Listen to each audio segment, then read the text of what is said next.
Today we're going to talk about one of the three types of insecure attachment, anxious-ambivalent attachment.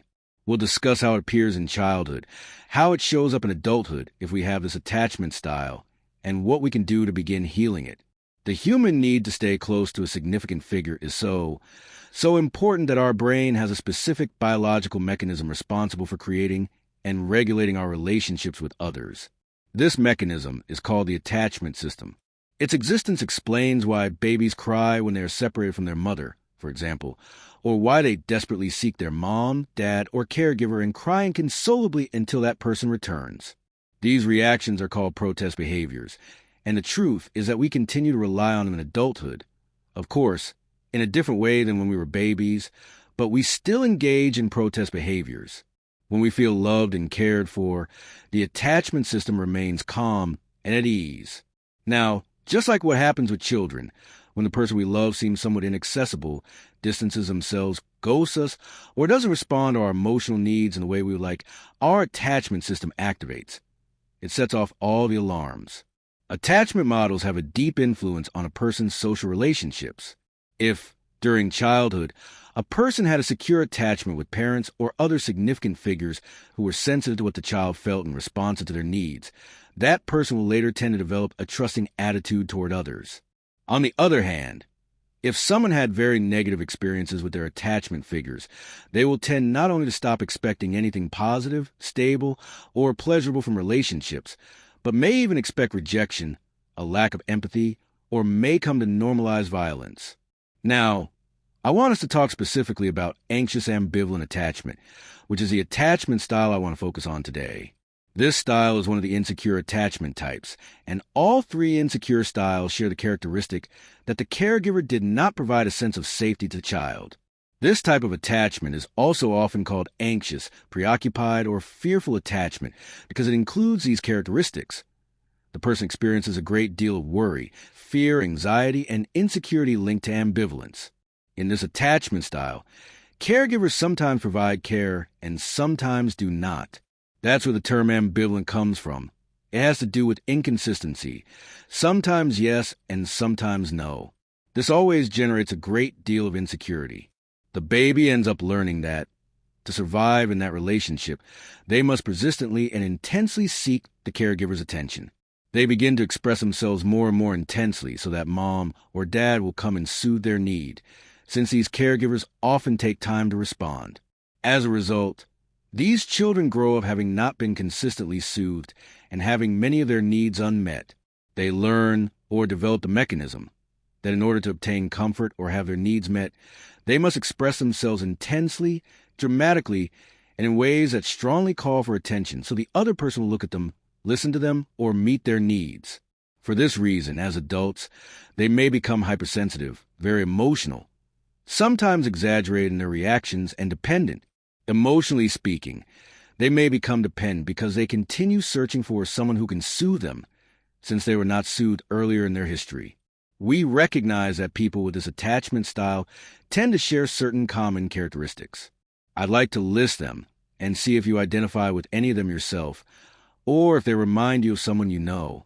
Point number 1, they are people with high anxiety and a strong desire for intimacy. Because of this anxiety, they pay attention even to the smallest detail that could threaten the relationship. Sometimes they interpret even minor actions as a threat, as if the other person might leave them. When a situation seems to threaten the relationship, they often react in an exaggerated way, almost always resorting to drama and intense emotional responses. A key point here is that if you are in a relationship with someone like this, or have a friend with this attachment style, a simple demonstration of sensitivity or affection can greatly calm them. However, this is something that must be worked on by the person who has this attachment style, because it is not the partner's or friend's responsibility to always be the one soothing them. They need to work on it themselves. Point number 2, the predominant emotional state for these individuals is worry and fear of separation. There is a constant, deep fear of losing the people they love. This fear can lead them to interpret even the smallest signals as threatening. Behaviors that don't actually imply distance or rejection may still be perceived that way. A change in mood, for example, or a partner simply having a bad day, may be interpreted by a person with anxious-ambivalent attachment as being directed against them, as if they are no longer loved.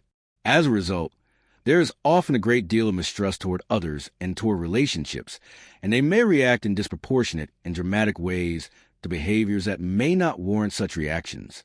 There is usually a strong sense of dependency and a deep need for approval. Point number 3. They feel insecure in their relationships, and this insecurity leads to characteristic number 4, a strong need for closeness. They need to stay in constant contact with the people they love in order to feel loved. So relationships with other people become extremely intense. These are individuals who show a strong need to be very close to others, very, very close. They have a constant need for affection, for others to continually show them that they are loved and to stay near them, so they can feel reassured of that love. And from all of this, we arrive at characteristic number 5, constant worry about relationships. Overthinking everything is a typical trait of this attachment style. Paying attention to details, whether someone replied to a WhatsApp message or not, whether they saw an Instagram story or didn't, why they didn't see it, what they might be doing instead, why they might not be interested in watching it. Every one of these details, no matter how small they may seem, can serve as confirmation that the other person doesn't love them as much as they hoped, or that they do. For people with this attachment style, it becomes a constant search for proof that the other person loves them. This is rooted in a deep fear of rejection and a strong fear that the other person will leave. It often leads to thinking, if they saw my story or replied to my message, then they love me. If they didn't do it right away, then they don't. This consumes a huge amount of mental energy and often leaves the person feeling exhausted, truly exhausted. It takes a lot out of them. When the attachment system of this type of person is activated, the first thing that happens is a storm of thoughts. The number of thoughts that pile up one after another can feel overwhelming. This cascade of thoughts is driven by the need to establish contact with a partner or with that person. Thousands of thoughts begin to appear. Once the attachment system is activated, the anxious system kicks in, and all these overwhelming thoughts follow one after another with the goal of reaching out and reconnecting. Contact with a partner. Since romantic relationships are a context where the attachment system often becomes highly activated, becomes a top priority above everything else. Nothing else matters except getting a reply, being seen, or receiving some kind of response. Everything revolves around that. This activated attachment system, which seeks closeness, only deactivates when the person receives a response from their partner. It's as if they can finally breathe again. There's relief, a sense of regained security. Only when there is a response from the other side does calm return. In other words, peace comes from knowing that your partner has replied, is available and accessible to you. Now I want to explain how the activation of the anxious attachment system looks from the outside.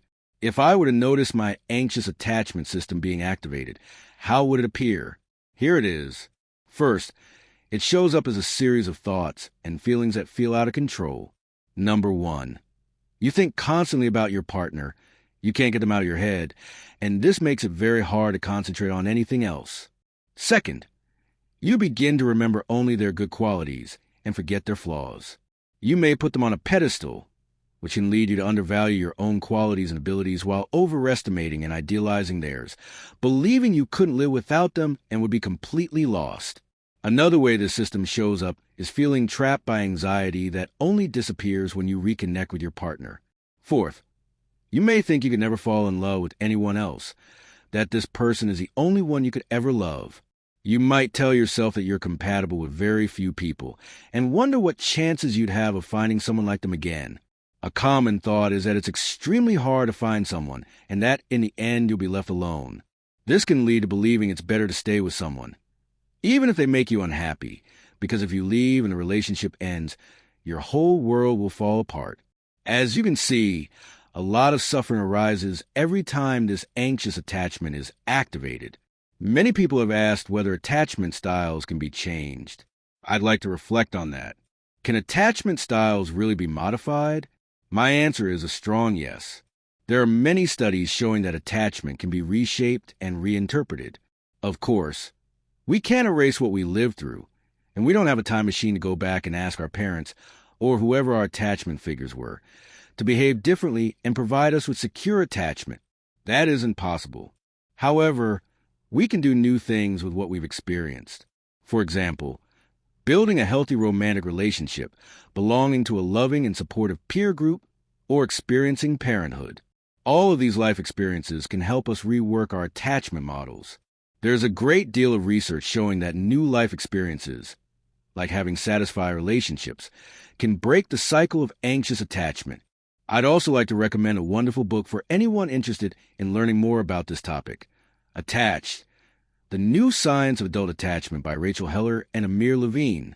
It's a beautiful resource for anyone who wants to start working on their attachment patterns.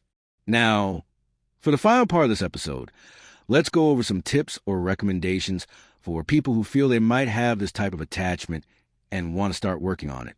Or, if you recognize a friend, partner, or family member in this description, you can share this episode with them so they can listen and see whether they identify with it and whether these recommendations might help. Tip number 1. Learn that you don't need to rely on another person in order to be okay. You can learn to soothe your own distress and become fully autonomous. In other words, the path this person needs to take is learning that they don't need to be with someone else in order to feel calm and happy. They can give that to themselves. Point number 2, learning that just because the other person is not physically present doesn't mean they're not there in a meaningful way. It's about understanding that you can be supported unconditionally by others without needing to be in constant physical or intimate contact, or constantly seeking reassurance every day to prove that you are loved.